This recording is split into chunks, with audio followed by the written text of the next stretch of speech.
Hi, welcome to Vijay's info. இன்னைக்கு நம்ம pumpkin 65 செய்வோமா? இது பன்னீர் 65 விட டேஸ்டாக இருக்கும். நல்ல முத்துன பம்கின் மஞ்சள் பூசணிக்காய் எடுத்துக்கோங்க. இதே மாதிரி ஸ்லைஸாக கட் பண்ணிக்கலாம்.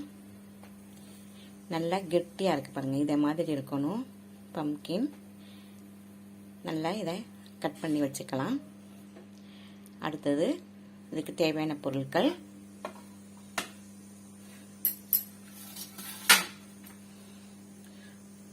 ஒரு ஹாஃப் மூடி லெமன், இஞ்சி பூண்டு விழுது, பச்சரிசி மாவு 1 ஸ்பூன், கடலை மாவு 1 ஸ்பூன், அரை ஸ்பூன் மைதா, அரை ஸ்பூன் மிளகாய்த்தூள், ஒரு 1/4 ஸ்பூனு மஞ்சள், தேவைக்கு உப்பு, பொரிக்கிறதுக்கு எண்ணெய். இவ்வளோதான் நமக்கு தேவையானது. இதை நம்ம இப்போ எல்லாத்தையும் போட்டு இந்த பம்கின்ல விரவுவோம். பாருங்க, ஃபர்ஸ்ட் லெமன் விட்டுக்கலாம். அரை மூடி, சின்னதாக இருந்தால் ஒரு பழம் கூட எடுத்துக்கோங்க.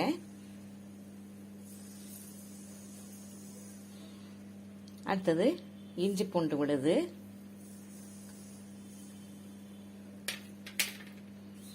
அரிசி மாவு, கடலை மாவு, மைதா, மிளகாத்தூள், மஞ்சள் தூள், தேவைக்கு உப்பு. இது எல்லாத்தையும் நம்ம நல்லா கலந்து ஒரு 10 நிமிஷம் அப்படியே மேக்னேட் பண்ணி வைப்போம். பாருங்க, எல்லாத்தையும் போட்டு நல்லா விரைவியாச்சு. நல்லா மேக்னேட் ஆகட்டும். ஒரு 10 நிமிஷம் அப்படியே இருக்கட்டும். இல்லட்டா ஃப்ரீசரில் கூட வைங்க. 10 நிமிஷம் நல்லா ஊறின பிறகு நம்ம பொரிச்சோம்னா செம்ம டேஸ்டாக இருக்கும். இது அப்படியே இருக்கட்டும். பாருங்க, 10 நிமிஷத்துக்கு மேலே நல்லா ஊறி இருக்கு. இப்போ நம்ம இதை பொரிச்சு எடுக்கலாம். பாருங்க, கடாயில் எண்ணெய் ஊற்றிருக்கேன். எண்ணெய் நல்லா காஞ்சிருச்சு. இப்போ நம்ம பம்கினை கொஞ்சம் கொஞ்சமாக போடலாம்.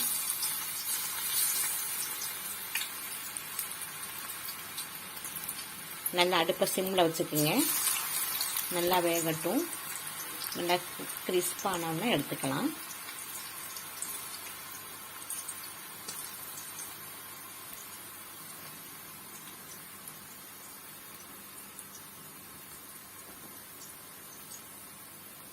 ரொம்ப ஸ்லோ ஃப்ளேமில் வச்சாதான் நல்லா வேகும். நல்லா முத்தின பம்கின் எடுத்துக்குங்க. இலசை எடுக்காதீங்க. இலசை எடுத்தா நீராக வடிஞ்சிட்டே இருக்கும், தண்ணி கோர்த்து போய் நிற்கும். நம்ம முத்தின காயினால நல்லா அப்படியே நல்ல ஸ்டிப்பாக இருக்கும். இது முருகலாகும். நல்லா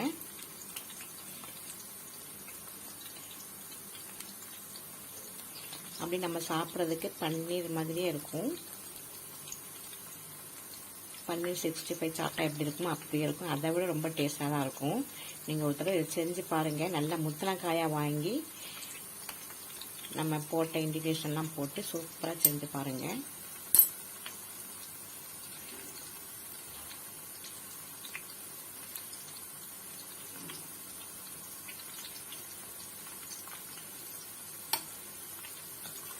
நல்லா வேகட்டும்.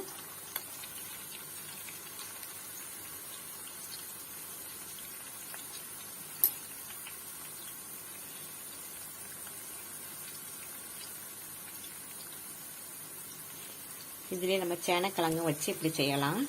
சேனக்கிழங்கு இதே மாதிரி கட் பண்ணி நம்ம போட்டிருக்க ஜாமான்லாம் போட்டு செம்மையாக செய்யலாம். நல்லாயிருக்கும், டேஸ்ட்டாக தான் இருக்கும். அதை விட பன்னீரை விட பல மடங்கு இது நல்லா டேஸ்ட்டாக இருக்கும்.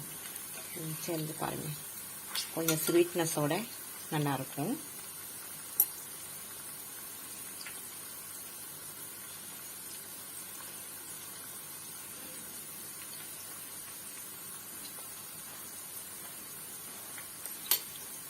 பார்க்கறதுக்கு ரொம்ப அழகாக இருக்கு இல்லையா?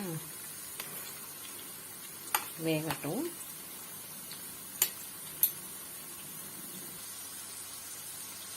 பாருங்க நல்லா வெந்துட்டு இருக்குது. இந்த மஞ்சள் பூசணிக்காய் பம்கின் ரொம்ப பழுக்காததான் வாங்கிக்கிங்க. நிறைய பழுத்துடக்கூடாது, பழுத்தா நல்லா இருக்காது. ஒரு கொஞ்சம் காய விட்டா இருக்கணும், நல்லா கடினமாக இருக்கணும், நல்லா தடிமனாக இருக்கணும், அப்போ தான் நல்லாயிருக்கும்.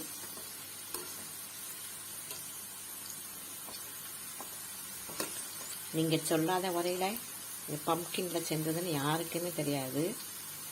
பன்னீரில் செஞ்சதுன்னு நினச்சிட்டு இருப்பாங்க.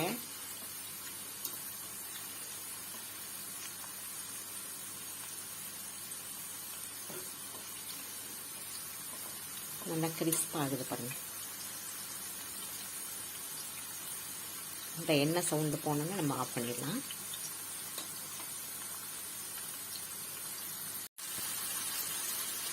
பாருங்க நல்லா முருகல் ஆயிடுச்சு. இப்போ நம்ம ஸ்டவ் ஆஃப் பண்ணிடலாம்.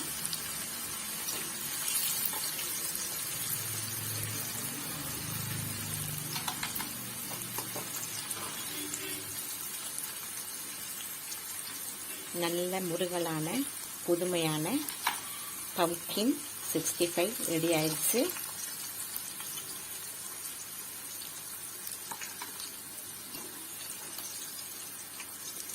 பாருங்க நல்லா மொறு மொறுன்னு இருக்கு பாருங்க. சவுண்டு கேட்குதா? நல்லா டப்பு டப்புன்னு செம்ம டேஸ்டாகவும் இருக்கும்.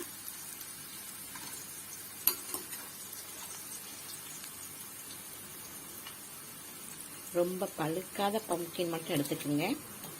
கொஞ்சம் முக்கால்வாசி காய் இருந்தால் தான் பொரிக்கிறதுக்கு நல்லா வரும்.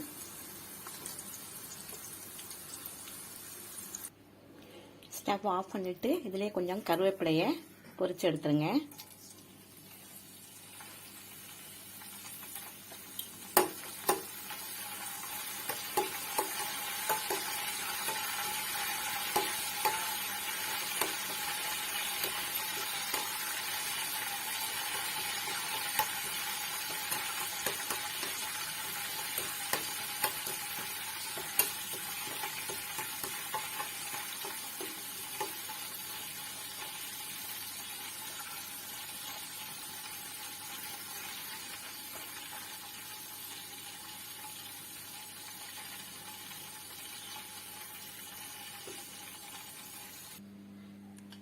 பாருங்க சூப்பரான பம்கின் 65 ரெடி ஆயிடுச்சு. இதை உங்கள் வீட்டில் செஞ்சு அசத்துங்க. எல்லாரும் நல்லா விரும்பி சாப்பிடுவாங்க.